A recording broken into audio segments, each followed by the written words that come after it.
Hi, everyone. Welcome to our live interview today, and thank you for joining us. It's great to see leaders tuning in from across regions, sectors, and disciplines. My name is Bhuva Shakti. I'm the Chief AI Ethics and Global Culture Officer at Women in AI. Women in AI is a global nonprofit working to advance inclusive leadership, responsible innovation, and ethical governance in artificial intelligence. We are a team of volunteers spread across 170 plus countries, and I cannot do what I do without my team's support every single day. In my role as the Chief AI Ethics and Global Culture Officer at Women in AI, we focus on the intersection of ethics, culture, and leadership accountability globally across every country we operate. Much of our work centers on helping corporations and C suite leaders navigate AI transformation, even when AI is not their core business, and supporting startups in embedding governance, risk, and compliance early. So AI readiness is built in from the start. We see firsthand how ethical AI decisions are shaped as much by culture and judgment as by technology. I'm delighted to be joined today by Julia, the CEO of Data4Real, Adjunct Professor at the NYU Stern School of Business, best-selling author of From Data to Dollars, Turning Data Strategy into Business Value, and a board advisor to several startups. Julia is a recognized thought leader in data-driven digital transformation with over 25 years of experience in building technology and business capabilities that enable business growth, innovation, and agility. I titled our conversation today as Data to Decisions, Turning AI into Business Value. Organizations are investing heavily in AI, but technology alone doesn't create business value. The organizations seeing the greatest impact are the ones that connect data, leadership, governance, and strategy to make better decisions. Today, with Julia, we'll be talking about how organizations can transform data into measurable business outcomes and build AI capabilities that create lasting business value. Let's get started. Hi, Julia. Welcome. Thank you for joining us. Thank you for having me. I'm really looking forward to our conversation. Thank you. And you title your book From Data to Dollars. If you had to rewrite the title today for the AI era, would it be still about data or would it be about something else? So I wrote it last year. So we've already well into Gen AI age, and I have a whole chapter. Well, in the beginning of the book, basically saying what about AI, and I had this whole conversation also with the publisher of the book. How do we position AI? But my view is, and it continues to be so, that AI is not a standalone discipline. AI is one of the data capabilities. It's one of the most powerful ones, but it's not a separate thing. So my whole point of my book is that there isn't such thing as standalone data strategy or standalone AI strategy. There is a business strategy. And that business strategy requires capabilities, and those capabilities are business capabilities, the operational capabilities, the data capabilities, and AI is one of them. But there is and data is underneath a lot of those capabilities. So that's why it's from data to dollars, because yes, AI is in there sometimes, and sometimes honestly you don't need it because it's powerful, but it's also quite expensive. Yeah, I mean, that's so right. Because today, so many organizations, so we have that Gen AI wave, then the agentic AI wave. We don't know what's coming up tomorrow. But then many organizations are just trying to implement AI without having a business strategy in place. And like you rightly said, data is sitting at the bottom of all of this. And if you don't have business strategy that creates value with the data you have, then AI may not be as beneficial, right? So sometimes I've seen organizations also say they have an AI strategy. But then, in your experience, how can a board tell the difference between an AI strategy and simply just buying AI tools? Buying AI tools is not AI strategy, I think. So this is interesting because sometimes it also depends who is on the board. Mm. So a lot of boards don't actually have uh, people who are native data and AI transformation people. Like similarly, when information security became something that every board has to worry about, boards had to bring in people that have information security background. When I'm in a lot of organizations that deal with bringing in board members, and still the skill that I see most often asked for is usually CFO, chief financial officer skill set or history, or P&L skill set or history. I don't see as much requirement around understanding what AI is, what it isn't, what is the data-driven transformation, and even digital transformation. That's something that's been in place for what, now 15, 20 years. They've been talking about digital transformation, but even that seems to be, so it depends on the makeup of the board. And so if board does have people who understand, it's very easy to tell whether or not you have tool strategy versus AI strategy, because you wouldn't have AI strategy. You would have business strategy, and then you would have capability strategy, and that capability strategy that would include AI would support business strategy. So conversation wouldn't be, so what are we doing with AI? It would be at best, where are we using the new capabilities that this technology gives us to meet our goals? And what are the risks also? What are the controls and risks associated with that? I actually wrote a newsletter a few weeks ago around what are the questions the board should ask around ethical use of AI or appropriate use of AI. And it goes way beyond, we're going to have an ethical statement or we're going to have AI strategy. So yeah, so it depends. So the question to answer your question, it depends who's on the board. So a follow-up question there. So a lot of people are thinking, okay, so every time a new technology comes in, should I bring a new board member? Or is it more like you have core board members and then as needed, you consult someone like you as a board advisor for AI and other strategies? I mean, what do you think is a good balance? So that's a very interesting question, and I think it depends on the company. It depends what are the fundamental business of the company. So if you're a technology company, then you probably need to have somebody on the board who understands technology and AI, and also keeps abreast of the most recent technology development. Okay. On the so if you're on the company that's hardware manufacturing, I'm making that up. AI is one of the capabilities that you may bring into your robotics and your engineering, in your coding, but it's not a fundamental to the mission of the company. Then having somebody like me or somebody, people with similar skill sets on the advisory board to advise board of how to oversee that type of capability and risks, so governance risk associated with that. That would be a good approach. So again, it depends how fundamental, like what's the company fundamentals, and there's things that they're mostly differentiating on. That's a great advice because it depends on the type of company, and not every company needs to have an AI expert on the board. They could be advisors, or that would be a real need if you are a technology driven company, right? So that's a great advice. Now, many executives also believe that AI is their competitive advantage. Today, there is no differentiation. Every company is a AI company, and most of the executives are putting a strong emphasis on AI. But from your point of view, do you think data quality, decision quality, or organizational capability is actually a stronger competitive moat? So you can't really have successful AI strategy, and we just talked about that AI is a capability that supports business strategy if you don't have strong data quality, organizational capabilities. So that just doesn't exist. You can't have successful deployment of AI if you don't have those things in place.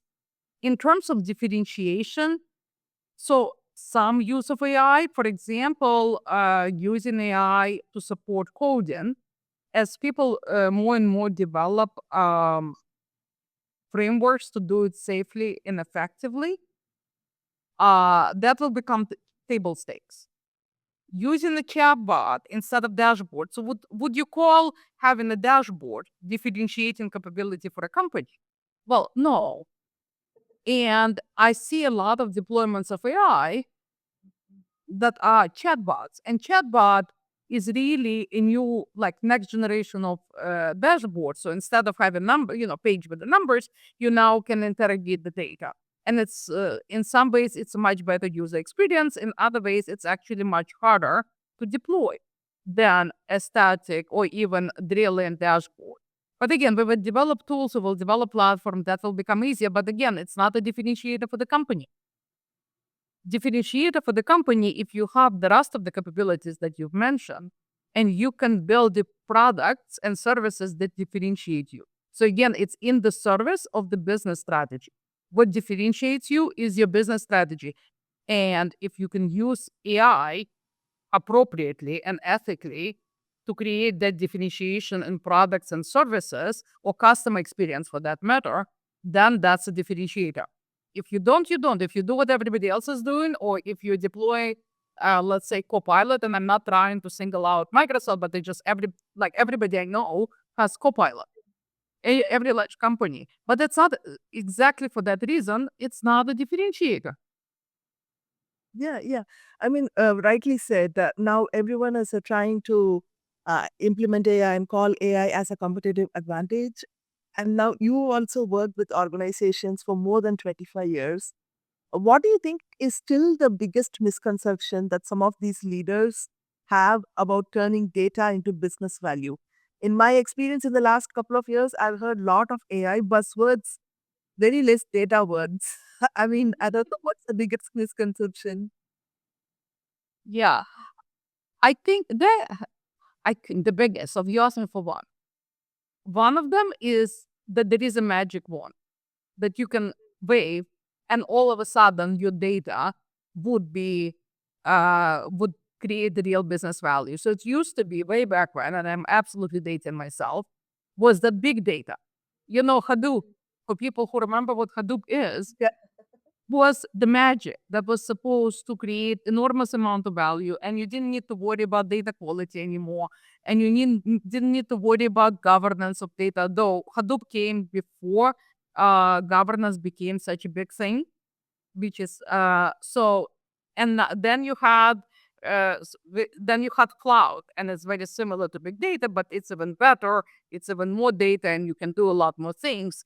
And, like, okay, no, that's not. You still need to worry about data quality at scale, uh definition, understanding what the data is. And then now it's AI, and you get into exactly the same conversation. Actually, funnily enough, I did a slide for one of my very, very first keynotes. I was still working for Citi at the time, I believe. And I did a slide showing that garbage in, garbage out for big data. So, large, huge amount of garbage like landfill that gets transformed into very well structured amount of garbage. And I use that slide to show that point, that just because you have a lot of data, it's still not going to be any type of a good result coming out of it. And now I use exactly the same slide in everywhere I teach, and in some of my keynotes about AI. I just put AI in the middle, basically. And I during the keynote and when I teach, I do say it's exactly the same slide, because people expect exactly the same magic. New technology comes along. So yeah, I think that's expecting some kind of magic. And unfortunately, I hate to be killjoy. There is no magic.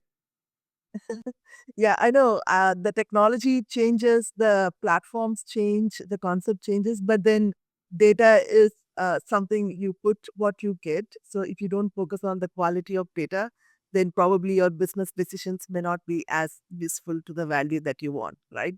Now, Uh, even when all the leaders know all of this, still so many organizations with enormous amounts of data struggle to create value, while others with, let's say, far less data consistently outperform. So is this more about amount of data you have, or is it more the organization structure, or what's wrong with some of these organizations that they are struggling so much?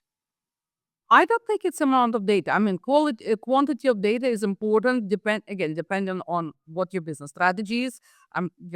But I think the biggest thing it's not the amount of data you got; it's your culture. It's are you treating data as a byproduct of whatever it is your business is doing, or is the data at the center of how you operate your business? How much manual intervention do you have? How much manual adjustments do you do? How open are you when you're looking at the creating new product or new service? Are you making it data centric to begin with, or is again data afterthought? So the amount of value you get out of your data is almost directly proportional of how central data, quality of the data, definition of the data, use of the data is to the business decisions that you make. So not only technology decisions, but business decisions. Yeah, I mean, it's so refreshing to hear that it's not related to the amount of data that we have, but also, let us say, if you walked into a company on day one, how can you tell what are some of those indicators, maybe top three, that will tell you whether their AI transformation is likely to succeed or fail, or there is no such indicator while you are still in the transformation? So the very first question is their business strategy. I cannot tell you how often especially when I talk to my friends and just people in the industry, and we talk about AI strategy, and I say, well, so, but how does it tie to the business strategy? And they look at me and they say, Julia, there is no business strategy. I'm like, what do you mean there is no business strategy? Said, well, if you go to our business people and you ask them what's their strategy to improving the results of their business area of their division, they will not give a answer that's well documented, well communicated, that everybody around the division knows and coalesces on. So they would go to some, we want to have more customers. Well, who doesn't? That's not a strategy. We want to have more customers. It's how you're going to have what customers, what segments, in which way, and then their roadmap. So if you don't have business strategy that's known, communicated, and permeates everything you do within the company, what are you doing with AI? Like, why? Yeah, Right? exactly. So, yeah. I mean, everyone wants more customers, more revenue, more profitable, more growth. But then, how, where, what's the focus? How does it add to your business bottom line? If those things are not in the strategy, then you're just putting AI into the organization. And you also mentioned a great point about culture is more important, right? Yeah. But not so many times I hear the word culture when it comes to AI and data. I mean, I lead the ethics and culture office at Women in AI. And whenever we talk about ethics, we always combine it with culture because it's so locally context sensitive, case sensitive, and also organization specific, right? And it could change over time also, right? Now, AI is changing how decisions are made. Even though all of us think we are still at a phase where not every company has gotten it right, it is being used to make decisions. Now, which business decisions should organizations confidently automate, and which ones should always remain human led? Or maybe is there a hybrid approach? I think there is. So I think this is still developing, and AI as a technology, as a capability, is still developing, and also how to think about using it. I actually have not seen as many established non-technology companies using AI for decision making. I see again a lot of chatbots out there. I see AI in the place where I actually don't think it's a good idea, the current stage of maturity to use it, which is in HR and it's in hiring. And that's been, by the way, that way forever. So it used to be keyboard search and now it's AI review, but that's actually a bad place. Not only, not just because inherent biases and how you train the models, but also AI gives you generic if you send the resume that stands out, it's not going to market well because AI is average, right? It averages out. It's not going to look for standout. So if you want to have an A player, AI is just not a great place to. But so in hiring, I think the technology is not quite there yet. So setting that aside, so I think uh, not a lot of organizations, going back to your question, are using AI in making the decisions. And I think it's gonna be hard to figure that out because for a lot of mature organizations, the business processes are built for humans. Operational controls are built for humans. And I've been writing and talking about this quite a bit.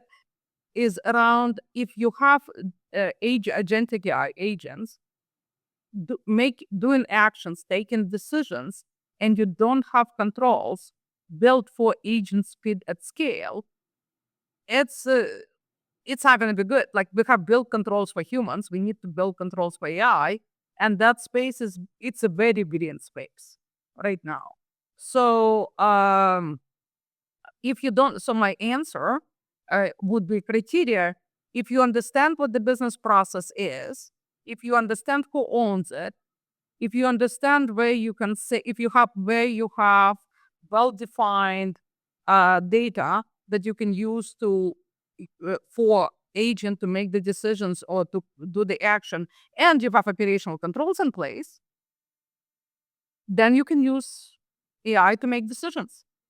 I think with all of those ends, it ain't gonna be a lot of processes out there that are ready.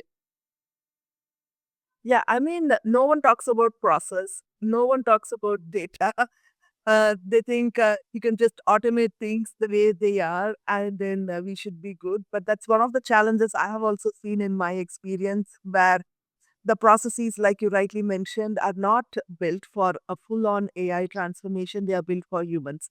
But then we can't, replace every process overnight with AI, and some analysis needs to be done what is valid and what is not valid. And maybe at some point, certain processes may never become automated because they are not built for it, right? Do you ever see a world where there could be a hybrid approach in the sense organizations may start with partial AI, partial human led processes, and then over time it could transition into, let's say, 100% AI driven organization? Is that a possibility in the near decade? So this is again, I it's difficult to tell what the future holds. But to my mind, a lot of companies, especially large enterprises with old legacy business processes and data, that's a highly completely replacing all the business processes, making them from human centric to data and AI centric is a huge and very expensive and very risky undertaking. Oh, okay. And just so it needs to be a prioritization, but we also, again, I'm going back to the very first one. There is no need to do it for the sake of doing it. What's the business strategy? What's your differentiator? What is your moat? So if you had a competitor who just entered the market and they had the luxury, as a lot of startups do, to build themselves from the ground up in the data centric and AI agent centric way, how would you compete with that? What is your moat? Is it customer facing? Is it regulatory? Is it something else? And use AI to increase your moat against the new entrants that have advantage over you in being able to build from the get-go in a data-centric and AI-centric way. So that would be, that's what I would be expecting to see in the large companies is moving their AI efforts and automation efforts towards increasing their moat, deepening their moat. Now, for the new entrants, if you're a company that just starts now, if you're not designing your operations of your company, not just your product, but of your company in a data centric AI ready way, you're giving away your advantage and you will be taken, like those companies will be taken over by, a different entrant that gets that one right. Also, when you're new, and I have the whole chapter in the book on this, It's much easier to be data centric when you're just starting up versus when you already have decades of code and bad habits and data deposit that is being built. Yeah, I mean, for legacy organizations, larger organizations, it could be really expensive, like you rightly pointed out.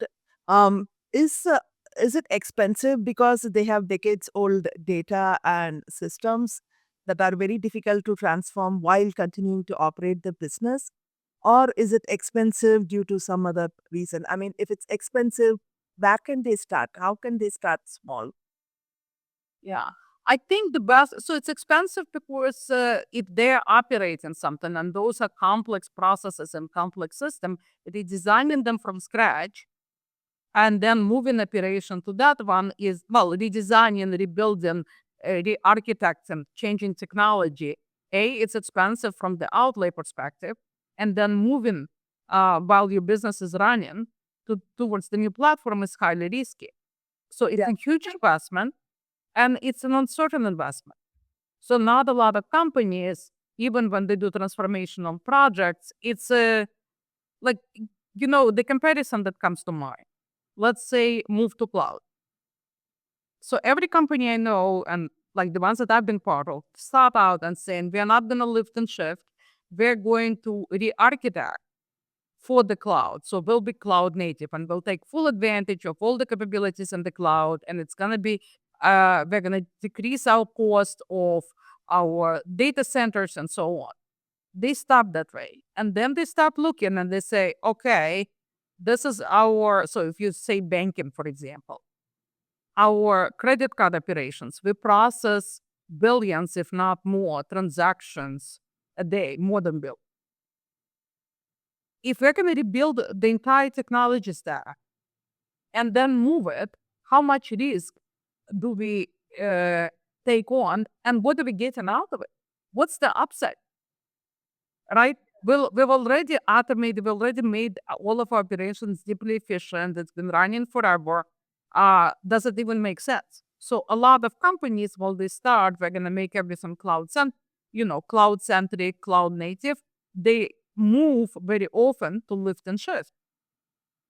It's a risk, it's expense, and it's how do you explain business upside if you're just moving stuff over. So similarly with AI, what's the upside?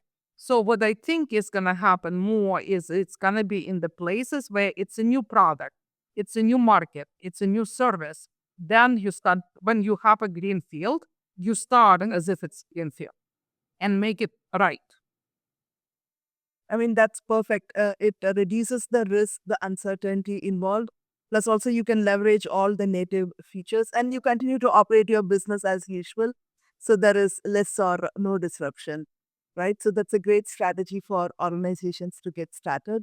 Now, every organization, wants a AI ROI because they are answerable to their stakeholders, investors, and other partners. Now, beyond cost savings, what business outcomes should CEOs and boards actually be measuring in terms of, let's say, quantitative metrics that they can see the ROI is increasing? I'm actually not a fan of efficiency metrics. I believe that that's a wrong metric for both either data or AI for that matter.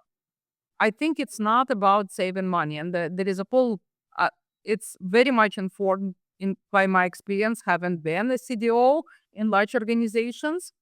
Efficiency is difficult to achieve because to get to true end-to-end efficiency, you need to re-architect your uh, operational systems. And we just talked about this is expensive and highly risky.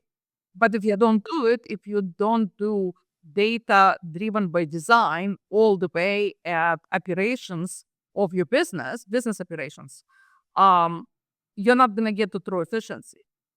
Where I think the best metric is, and again, it goes to the whole premise behind my book, and that's where all the case studies in my book come from, is how do you enable growth outcomes with data and AI, with data and data capabilities. So, what are the strategies your company have to attract more customers? How does data and data capabilities support that? What are the metrics that are going to show that you attract more customers? That's the metric. The same with the retention of the customers, the product innovation. You're coming out with a new product. What data and data capabilities you need for that? If you came up with a new product, how much did it increase the top line of your company?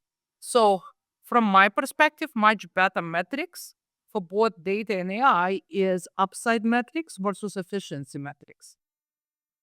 Yeah, I mean, that's perfect. More around business performance instead of seeing productivity and efficiency as a measure if it's not adding business value, right? Yeah. Yeah. So that's a great point. Yeah. Yes. Productivity and efficiency. People may be more productive, but it doesn't go to the bottom line of the company unless Yeah. people play the. And that level of productivity, I have seen drives to create that level of productivity. In my experience, they almost always backfire. And I've seen it many times. It's like it seems like it's gonna work, and we're gonna take it down to the bottom line, and we can decrease the number of people. And then 6 months down the road, you have to hire people again, and you hire them back as consultants, and it's even more expensive, and you lost incredible amount of knowledge that you need, subject matter expertise that you need to move the company forward. So every time when I say company announce that they are gonna create efficiency and try to grow their profits by efficiency, by laying off people or by just driving the cost down, like, oh, that's not a good road to be on. It's just not. Most of the time, it just doesn't work. Yeah, I mean, we saw that live in front of our eyes. It happened last year where there's so many layoffs going on because of AI. And today I see a lot of people are getting rehired because the strategy, like you mentioned, the business strategy and adding business value was not quite there. People thought it's just a technology transformation, right? Yeah. Right. Now, When you advise boards, I mean, not everyone likes governance. People think governance is slowing innovation, especially when you talk about data governance. There are not a lot of fans, right? So, how do you help executives see governance as an accelerator rather than a culprit? So, how can we, tell them it's going to help them in the long run for better business value? so this is actually, I have a post coming out tomorrow exactly on that topic. And that got inspired by two things. One of them was last week, I was at CDO IQ conference in Boston. And there was one panel, and they talked about that, saying governance is being seen as oversight function that slows things down. And if you want to get the buy-in, call it something else.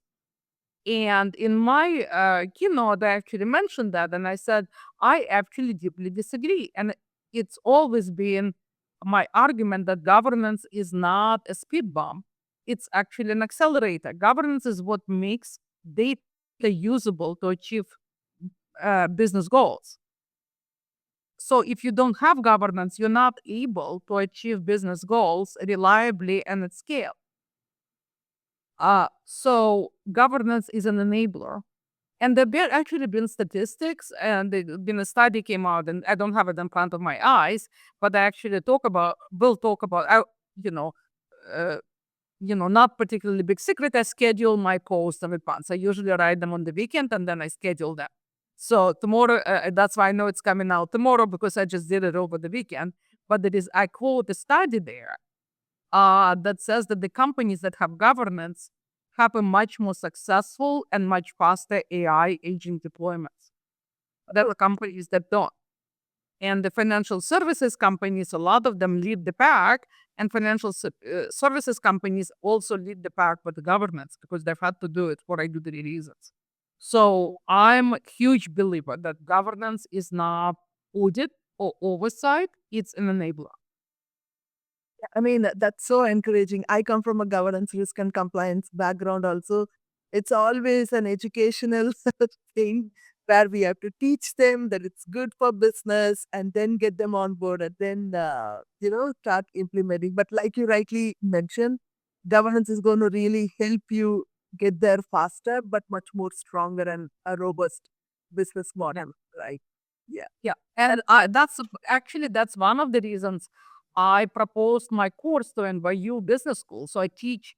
I'm adjunct at MBA program, not technology platform program at NYU, and that's exactly why, because I want to teach the students that governance and master data management and metadata management are enablers to achieving business goals. Yeah, I mean, exactly. And technology has nothing to do with it, right? So it's really important. And you also earlier mentioned about culture. Again, culture has nothing to do with technology, but it's one of the hardest parts of transformation, especially AI transformation, right? So, what behaviors separate organizations that truly become data driven from those that just simply talk about it? I mean, how can we bring culture into it? And how can we, get everyone on board? So I think the very first one is that separate is understanding with the business how data and data capabilities enable their strategy. So I'm a great believer that people will do what's in their interest to do. So like my headline often is what's in it for them.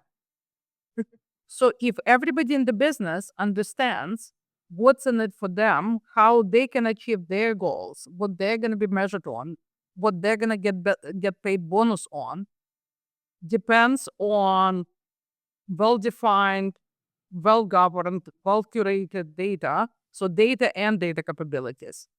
They will pay attention to data. It will not be an afterthought. It would be a data-centric organization. So the very first piece of that culture is just understanding. Again, that's one of the reasons I teach it in MBA program, because I want to help create business leaders who understand that out of college versus, having to take some courses and listen to CDOs and then forget about it because they have so many other things that they need to worry about. So I think that's number one. It's that understanding and tie in between AI, data capabilities, and what does the business want to achieve? How we're gonna be measured? What is the most important criteria for the company?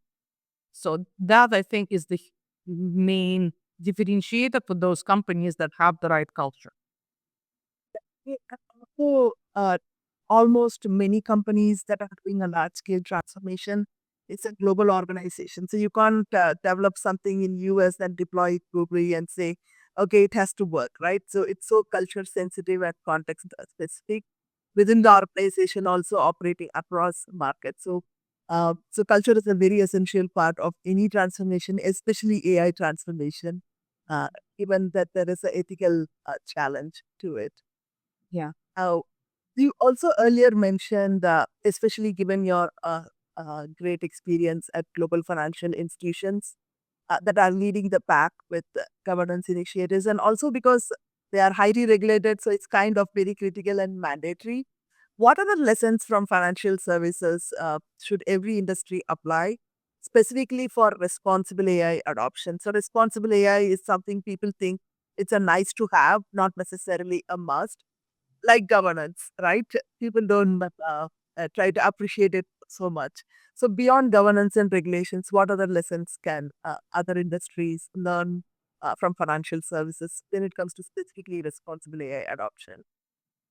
So for the responsible AI, to me, responsible AI is the outcome of well-developed governance. That's both data governance and AI governance. On AI governance piece, in addition to can we do it, should we do it?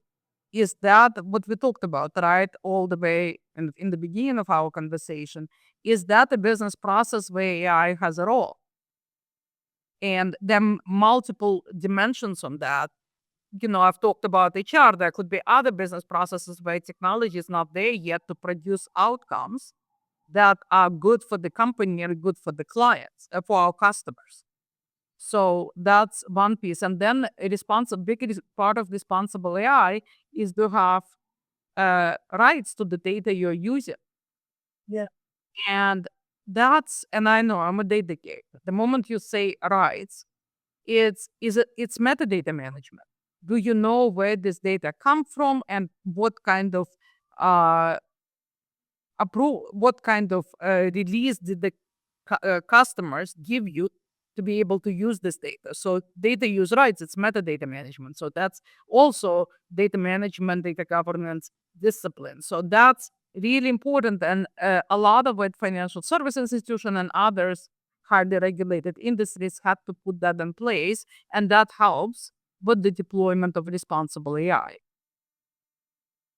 Yeah, I mean, so true. Especially when you talk about rights, people are a little bit not so comfortable, but it's as simple as who did you collect this data from? Did they give you rights? Have you used it for the purpose? If not, do you have a process to delete it, right? A lot of data stays in lot of organizations without user consent, and we have no idea who has access to what and how it will be used sometime in the future. So, I mean, that's a really great point, and it's applicable to all companies because almost everyone has data from the customers and maybe other stakeholders. So you also mentioned that as part of your adjunct professor teaching at NYU Stern School of Business, we spoke about little bit some of the skills you are teaching tomorrow's leaders so that they are able to bring business strategy and value into the conversation, not a technology conversation. So what other skills do you believe tomorrow's leaders need that today's executives were never formally taught, right? So we have an opportunity to train tomorrow's leaders. Yeah. So one, the big one is understanding what I'm talking about, the understanding of how technology capabilities, and it goes beyond the, like, I concentrate my area of expertise is data management and AI. But there are much broader technology capabilities that are available. I've mentioned cloud, there are other ones as well.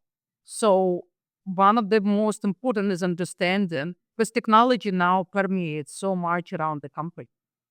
So understanding that is a huge piece, even for business leaders as well. And I've talked to tons of business leaders, and some of them are more technical than others, but majority having that understanding how business ties to technology capabilities that include data, AI, and anything new that comes. That's very important piece to understand. Um, the other pieces, and I think, and also depends on the program as well. I think change management, culture, and change management are incredibly important. So not just communication of the vision, but active paying attention. Every transformational program that I have seen succeed or fail, usually succeeded or fail on on change management, because you can put any type of transformation in place, especially if it's a technology driven transformation. But if people are not ready to accept it, if change management is not in place, it's going to fail. So that's another piece that leaders have to learn. And it's not just business leaders, it's technology leaders as well. Yeah, I mean, change management many times is considered a tactical thing. Okay, if there is a scope or a cost or other challenges, then let's bring change management team in. But then change management, like you rightly said, is something that should be built into the transformation roadmap right from the start to end. And that's very important for tomorrow's leaders to learn, along with culture management as well, like we spoke about. Now, all of us, I mean, we can't predict the future, but let's say we want to look ahead 5 years. How do you think the relationship between data strategy and AI strategy will evolve? Will they eventually become one and the same, or will they continue on their path, especially with so many new technologies coming up? What do you think? Well, I hope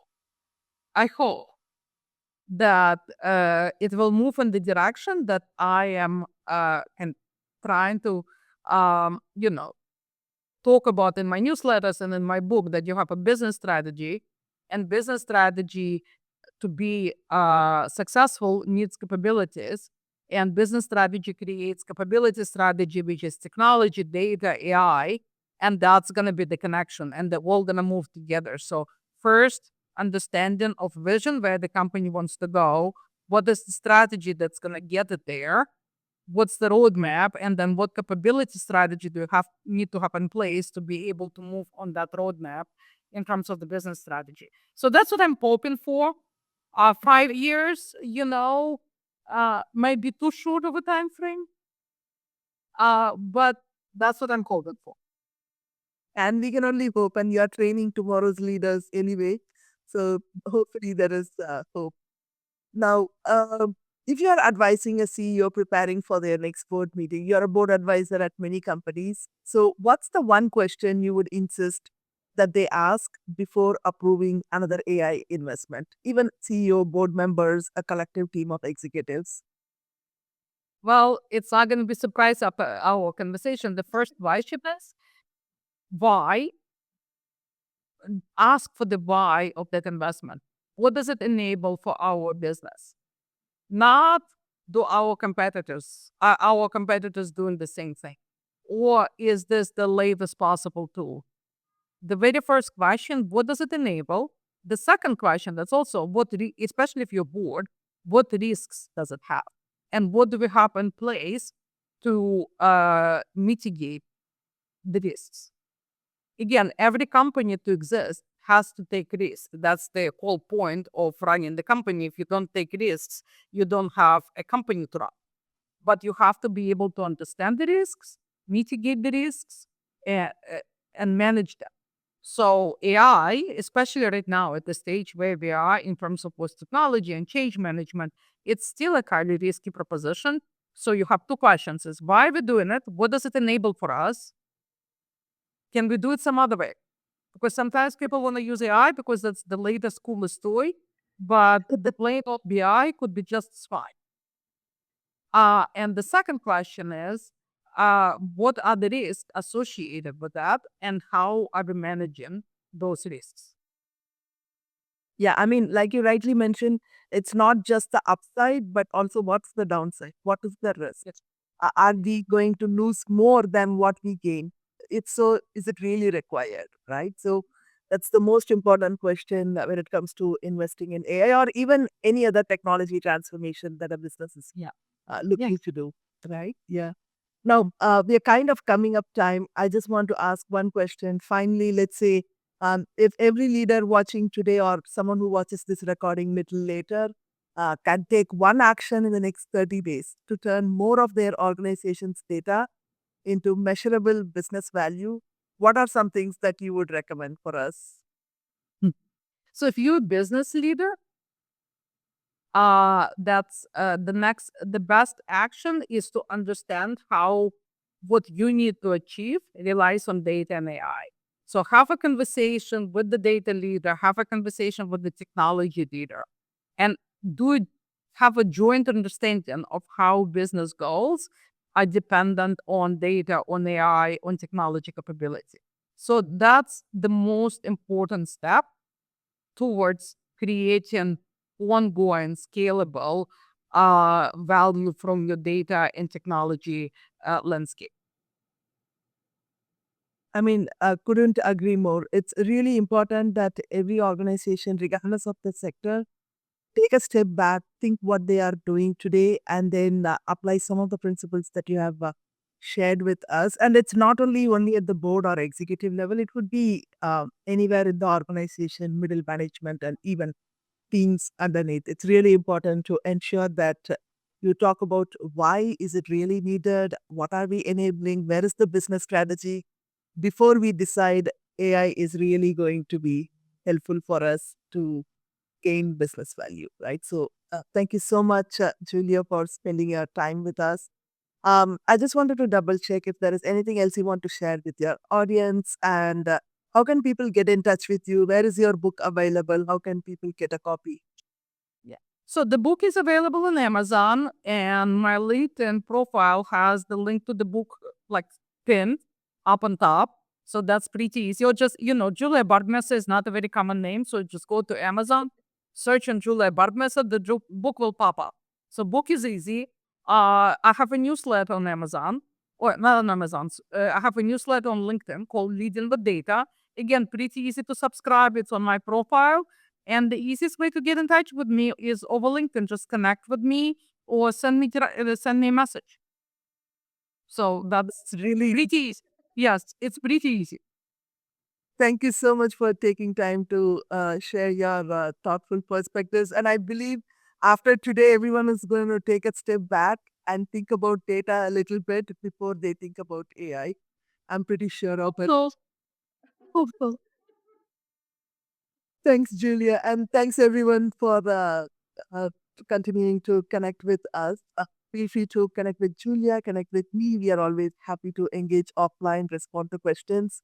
If you have suggestions on topics or speakers you'd like to see featured, do let us know. We host these Women in AI conversations once a month, bringing together global experts on ethical AI, culture, policy, and leadership. Keep an eye out for next month's topic and guest, and do sign up when registrations open up. Thanks again for joining us, and thanks a lot, Julia, for being part of this global dialogue. Thank you very much for having me. I really enjoyed our conversation. Thank you so much.